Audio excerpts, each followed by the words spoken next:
அனைவருக்கும் வணக்கம். இப்போ நாம் பார்க்க இருக்கும் விமர்சனம் மாதவன், மீரா ஜாஸ்மின், நயன்தாரா, சித்தார்த், காளி வெங்கட் மற்றும் பலர் இணைந்து நடித்திருக்கும் டெஸ்ட் திரைப்படத்தை பற்றி வாங்க பார்க்கலாம்.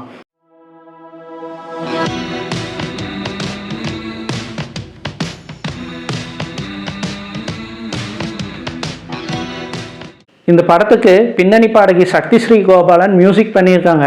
படத்தோட கதை பார்த்தீங்கன்னா 2004 சுஜாதா எழுதி மணிரத்னம் டைரக்ட் பண்ணி மாதவன், மீரா ஜாஸ்மின், சித்தார்த், த்ரிஷா, சூர்யா, ஈஷா தியோல் மற்றும் பலர் இணைந்து நடித்த ஆயுத எழுத்து திரைப்படத்தோட தழுவல்னே நம்ம சொல்லலாம். ஏன்னா அந்த படத்துக்கும் இந்த படத்துக்கும் 6 வித்தியாசம் கண்டுபிடிக்க சொன்னால் நம்மளால் ஈஸியாக கண்டுபிடிக்கவே முடியாது.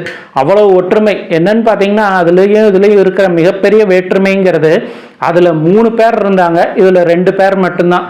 அதில் அரசியல் ஒரு மிகப்பெரிய கதைக்களமாக இருக்கும், இங்கே கிரிக்கெட் ஒரு பெரிய கதைக்களமாக இருக்குது. ஸோ அந்த கிரிக்கெட்டுக்குள்ளே மேட்ச் ஃபிக்ஸிங், அது மூலமாக புழங்குற மிகப்பெரிய பணங்கள், அதில் நடக்கிற அரசியல், இதை சுற்றி தான் இந்த படம் நகருது.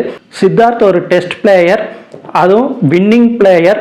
அவரோட மனைவியாக மீரா ஜாஸ்மின், அவங்களுக்கு ஒரு சின்ன பையன். மாதவன் எம்ஐடியில் படிச்சுட்டு வந்த ஒரு மிகப்பெரிய கனவோடு இருக்கிற ஒரு சயின்டிஸ்ட். அதாவது ஹைட்ரஜன் மூலமாக ஃபியூவல் தயாரித்து அதன் மூலமாக இந்தியாவில் இருக்கிற வாகனங்களை ஓட வச்சு இந்திய நாட்டுக்கு பெருமை தேடி தரணும், தானும் சம்பாதிக்கணும், இந்த நாட்டையும் உயர்த்தணும் அப்படிங்கிற ஒரு நல்லெண்ணம் கொண்ட ஒருத்தர். ஆனால் சித்தார்த் பார்த்தீங்கன்னா அவரோட கிரிக்கெட் கேரியரில் ஒரு முக்கியமான கடைசி மேட்சாக அப்போ நடக்கிற இந்தியா பாகிஸ்தான் மேட்ச் இருக்க போகுது, அதில் பங்கு பெற்று தனக்கும் பெருமை தேடிக்கணும், இந்த நாட்டுக்கும் பெருமை சேர்க்கணும்னு நினைக்கிறாரு. ஆனால் அவரை சுற்றி இருக்கிற அவரோட போர்டு மெம்பர்ஸ் எல்லாமே இவரை எப்படியாவது ஓரங்கட்டிட்டு இளைஞர்களுக்கு வாய்ப்பு கொடுக்கணும்னு நினைக்கிறாங்க. இந்த போட்டிகளுக்கு நடுவில் ஒரு வெளி கும்பல், ஒரு மாஃபியா கும்பல் இந்த கிரிக்கெட் மேட்ச் ரிலேட்டடாக பெட்டிங் கட்டுறாங்க. சித்தார்த்தை எப்படியாவது இதில் ஒழிச்சு கட்டி ஓரங்கட்டி இந்தியாவையும் தோக்கடிச்சு அவரையும் தோக்கடிக்கணும்னு நினைக்கிறாங்க. அதற்கு மாதவன் எப்படி கருவியாக பயன்படுத்தப்படுறாரு, இவங்க 2 பேர்த்தோட வாழ்க்கையும் அவங்க நினைச்ச மாதிரி போய் வின் பண்ணுச்சா அப்படிங்கிறது தான் இந்த படத்தோட கதை. உங்களுக்கு சொந்தமா ஒரு பிளாட் வாங்கி அதுல உங்க ட்ரீம் ஹோமை கட்டிடுங்க. ஓகே, அத்திரத்துல வாழ்ற அபார்ட்மெண்ட் லைஃப் போதுங்க. உங்களுக்கு மட்டுமே சொந்தமான ஒரு இடம், அதுல உங்களுக்கு பிடிச்ச மாதிரி ஒரு வீடு. ஹாப்பினஸ் ஷேர் பண்ணுங்க, ஆனா உங்க வீட்டை நோ ஷேரிங்.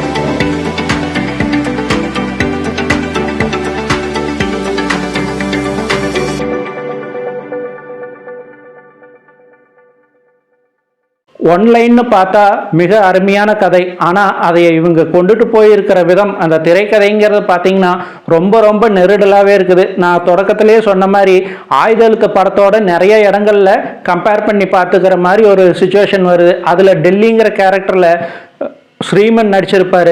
அந்த கேரக்டரும் இதில் நடிச்சிருக்கிற காளி வெங்கட் கேரக்டரும் மோரார்லெஸ் சிமிலராக தான் இருக்குது. அவங்க 2 பேர்த்தோட மரணமும் பார்த்தீங்கன்னாலும் ஒரே விதமாக தான் இருக்குது.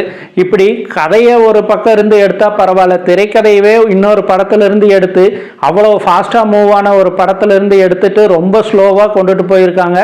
அதுலேயும் இறுதி காட்சிகள் எல்லாம் வர்றப்போ நம்மளுக்கே ஒரு மிகப்பெரிய குழப்பமும் சலிப்பும் தான் வருது.